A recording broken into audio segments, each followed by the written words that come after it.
Michael Lewis, Boomerang, travels in the new third world.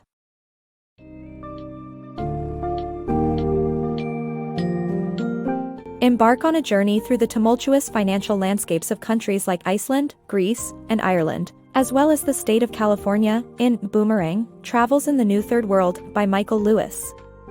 In the aftermath of the 2008 global financial crisis, the book delves into the root causes of economic collapse in these regions, uncovering the irresponsible lending practices, rampant borrowing, and flawed policy decisions behind it all.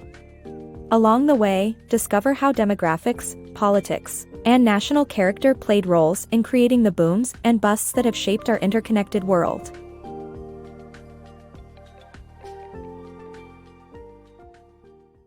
Iceland's economic bubble. Iceland's rapid expansion of its banking system led to disastrous consequences in 2008 when the worldwide financial meltdown began. Iceland's banks lost $100 billion, equaling roughly $330,000 for each citizen, and racked up liabilities equaling 850% of the country's GDP.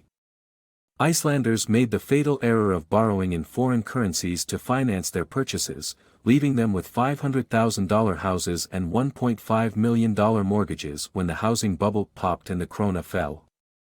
This further damaged Iceland's economy as it depended greatly on imports.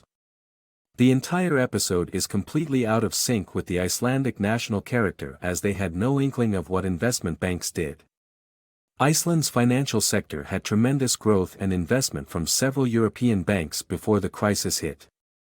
The government placed catch quotas on the country's crucial fishing industry, making some Icelanders wealthy, and securitized the country's other main natural resource, energy.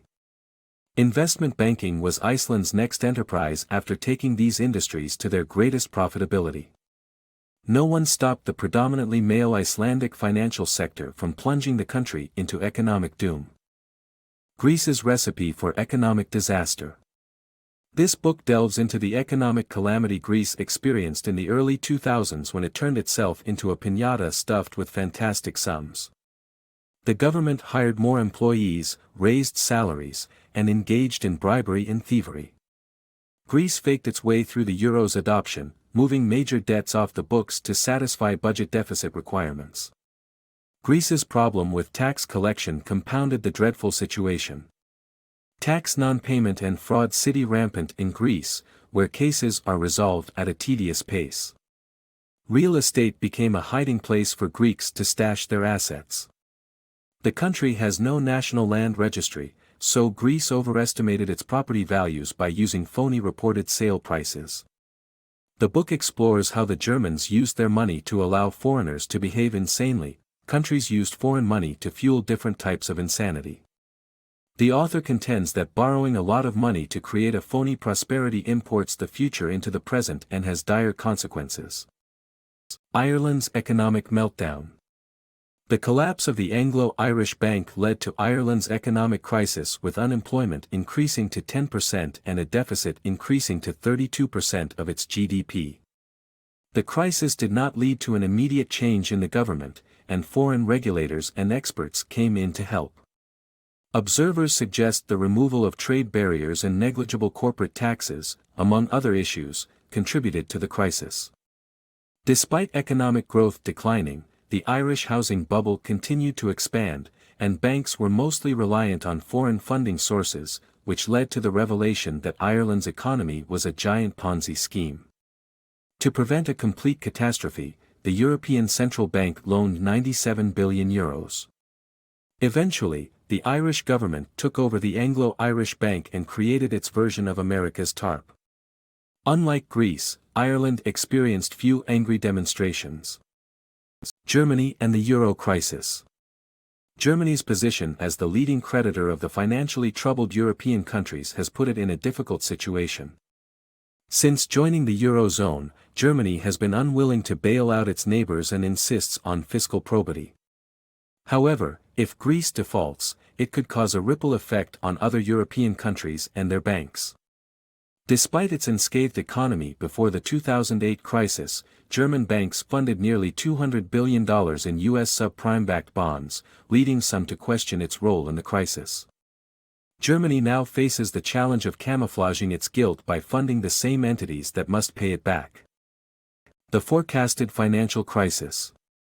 After analyzing the debts that U.S. state and local governments owed their creditors, including pensions, market forecaster Meredith Whitney warned about an impending financial crisis in local finances. Her warning created a crash in municipal bonds and faced criticism from analysts about her knowledge and reputation. However, Whitney proved to be correct, with U.S. states approaching debts of nearly $1.5 trillion. She found that California faced the most danger due to unproductivity in Sacramento and public employees' high salaries that bankrupted local municipalities. The bursting of the housing bubble worsened the situation and left the state trapped. Whitney's analysis confirms that people take what they can, just because they can, without regard to the larger social consequences. Global economic impact. The aftermath of the financial crisis still affects the global economy, leading to a disparity of actions by various countries. While Iceland resolved to let go of its debts and revive fishing, Ireland adopted a more stringent approach, and Greece's stance on the euro remained uncertain. All nations are turning to Germany for respite, and Wall Street remains unscathed.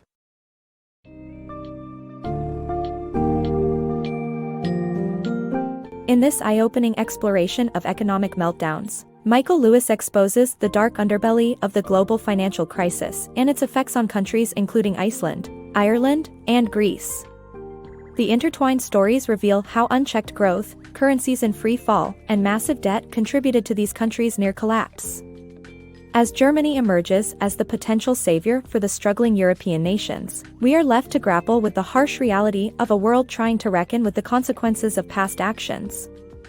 Boomerang leaves us with a profound understanding of the intricate web of events that led to the crisis and the urgent need for accountability and change in our global financial systems.